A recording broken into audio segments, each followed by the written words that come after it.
Non, mais sérieux, là. As-tu tendance à être raqué après tes entraînements? De la douleur? Hmm. Dans un premier temps, il faut savoir qu'il y a une différence entre une douleur d'une blessure et une douleur post-entraînement, le fameux raquage.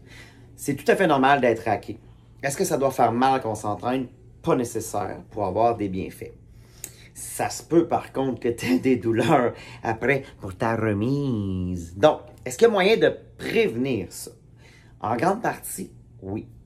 Il faut être bien hydraté. Il faut bien s'alimenter. Il faut surtout prendre des bons micronutriments. Tout ce qui est vitamines. Donc, ce que je recommande, c'est sûr au niveau de l'hydratation, il faut que tu prennes de l'eau.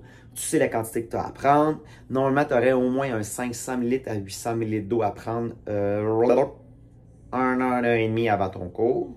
Si c'est un cours en entraînement de groupe, bien sûr. Et tu dois apporter ta gourde d'eau pendant.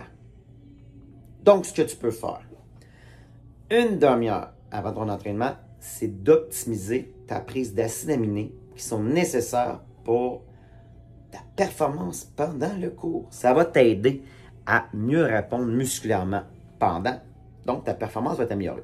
On parle ici de BCAA, qui vont viser les acides aminés essentiels qui sont nécessaires pour ton entraînement, qui n'est pas tout à fait la même chose que les EAA qu'on va prendre après l'entraînement. Le EAA, c'est toute la chaîne des aminés essentiels qu'on a besoin. Donc, eux vont t'aider au niveau de la récupération, dans le meilleur des cas, à prendre suivant l'heure après ton entraînement. Ça peut être un shake de protéines. Dans la protéine, tu as tous les acides aminés essentiels. C'est aussi facile que ça. Par contre, c'est sûr que les EAA en shake n'ont pas de calories ajoutées normalement.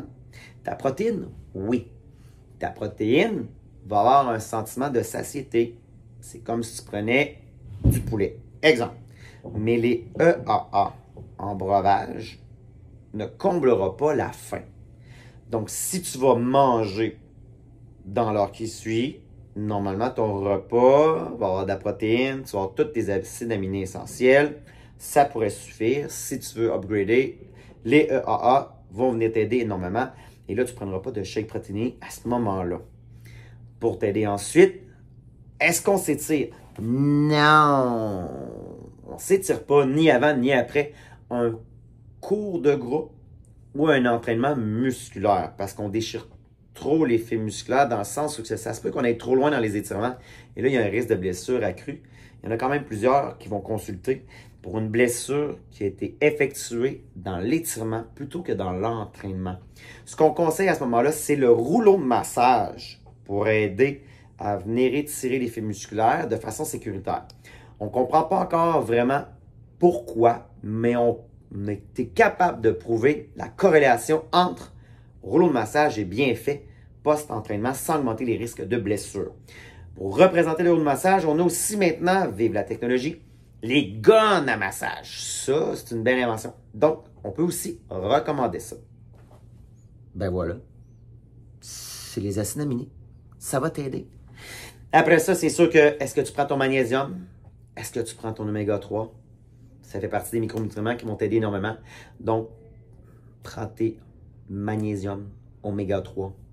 Musculairement, ça va t'aider énormément. Tu as des questions?